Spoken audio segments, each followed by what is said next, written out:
വളരെ പ്രധാനപ്പെട്ട ഒരു ദേശീയ കൺവെൻഷൻ തിരുവനന്തപുരത്ത് നടക്കുന്നു. നമ്മുടെ നാളെ നടക്കുന്ന നിക്ഷേപക സംഗമം പോലെ തന്നെ വളരെ ഗൗരവപ്പെട്ട ഒരു കൺവെൻഷനാണ് സംസ്ഥാന സർക്കാർ സംഘടിപ്പിക്കുന്ന UGC റെഗുലേഷൻ. അതെ, ദേശീയ ഉന്നത വിദ്യാഭ്യാസ കൺവെൻഷനാണ് ഇന്ന് തുടങ്ങുന്നത്. രാവിലെ 10:30 മുഖ്യമന്ത്രിയാണ് കൺവെൻഷൻ ഉദ്ഘാടനം ചെയ്യുന്നത്. നമ്മൾക്കൊപ്പം ഇപ്പോൾ വിജിൻ തിരുവനന്തപുരത്ത് നിന്ന് വീണ്ടും ചേരുന്നുണ്ട്. വിജിൻ, ഈ സമ്മേളനത്തെ എല്ലാവരും ഉറ്റുനോക്കുന്നത് ഏതൊക്കെ സംസ്ഥാനങ്ങളുടെ പ്രാതിനിധ്യം ഉണ്ടാകും, കേരളത്തെ പോലെ തന്നെ ഏതൊക്കെ സംസ്ഥാനങ്ങൾ ഇക്കാര്യത്തിലുള്ള അവരുടെ വിമർശനം കേന്ദ്രത്തെ അറിയിക്കാൻ ഒന്നിച്ചു നിൽക്കും, സഹകരിക്കും, എല്ലാവരും ഉറ്റുനോക്കുന്നത് ആ നിലയിലാണ്. വളരെ പ്രാധാന്യമുള്ളൊരു ദേശീയ കൺവെൻഷനാണ് കേരളത്തിൻ്റെ ഉന്നത വിദ്യാഭ്യാസ വകുപ്പ് സംഘടിപ്പിച്ചിരിക്കുന്നത്. പറയും. ശരത്, തീർച്ചയായും UGC കരട് ഭേദഗതിക്കെതിരായി പ്രതിപക്ഷ കക്ഷികൾ ഒക്കെ വലിയ തരത്തിലുള്ള വിമർശനം ഉന്നയിക്കുന്ന ഒരു സാഹചര്യമുണ്ട്. ഈ ഘട്ടത്തിലാണ് സംസ്ഥാന നിയമസഭ ആദ്യമായി ഇതിനെതിരായൊരു ഐക്യകണ്ഠേനയുള്ള പ്രമേയം പാസാക്കിയത്. ഇതിൽ ഭേദഗതിയിൽ ആശങ്കയറിയിച്ച് അതിൽ നിന്ന് പിന്മാറണം എന്നാവശ്യപ്പെട്ടാണ് കേന്ദ്ര സർക്കാരിന് ഈ പ്രമേയം അയച്ചു നൽകിയത്. അപ്പോൾ തന്നെ മന്ത്രി ആർ ബിന്ദു ഉൾപ്പെടെയുള്ളവർ സൂചിപ്പിച്ചതാണ് ഇത്തരത്തിൽ സമാന അഭിപ്രായമുള്ള സംസ്ഥാനങ്ങളിലെ വിദ്യാഭ്യാസ മന്ത്രിമാരുടെ യോഗം കൺവെൻഷൻ ചേരും എന്ന കാര്യം. ആ കൺവെൻഷനാണ് ഇന്ന് ചേരാൻ പോകുന്നത്. ഇതിൽ ദക്ഷിണേന്ത്യൻ സംസ്ഥാനങ്ങളിലെ വിദ്യാഭ്യാസ മന്ത്രിമാരും ഒപ്പം തന്നെ തെലങ്കാനയിലെ IT മന്ത്രിയും പഞ്ചാബിലെ വിദ്യാഭ്യാസ മന്ത്രിയുമാണ് ഈ കൺവെൻഷനിൽ പങ്കെടുക്കുന്നത്. മറ്റ് സംസ്ഥാനങ്ങളിലെ ഉന്നത ഉദ്യോഗസ്ഥരും പങ്കെടുക്കുന്നുണ്ട്. ഒപ്പം തന്നെ സംസ്ഥാനത്തെ ഉന്നത വിദ്യാഭ്യാസ മന്ത്രി, മറ്റ് മന്ത്രിമാർ ഒക്കെ ഉള്ളവർ പങ്കെടുക്കുന്നു. പ്രതിപക്ഷവും ഈ കാര്യത്തിൽ സഹകരിക്കാം എന്ന നിലപാട് സ്വീകരിച്ചിട്ടുണ്ട്. പ്രതിപക്ഷ നേതാവ് VD സതീശൻ ഈ കൺവെൻഷനിൽ മുഖ്യ പ്രഭാഷണം നടത്തുകയും ചെയ്യും. എന്തായാലും UGC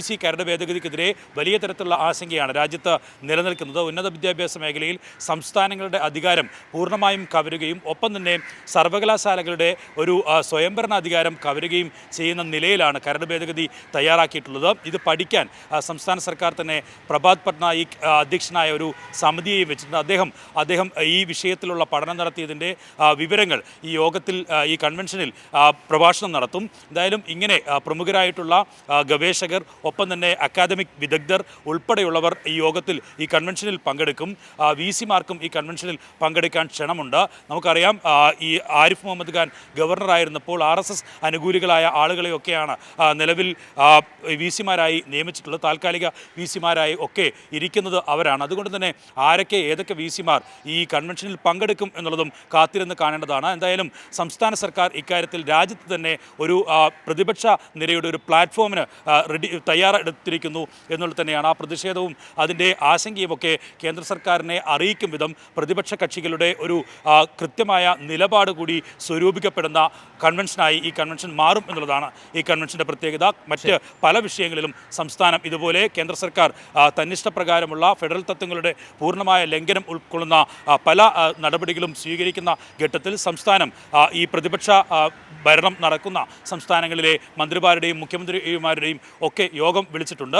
അതിന് സമാനമായ രീതിയിൽ തന്നെ ഒരു വിശാലമായ പ്ലാറ്റ്ഫോം രൂപീകരിക്കുക എന്നുള്ള അർത്ഥത്തിലാണ് സംസ്ഥാനം ഇന്ന് ഈ ദേശീയ ഉന്നത വിദ്യാഭ്യാസ കൺവെൻഷൻ ചേരുന്നത്. ശരത്ത്.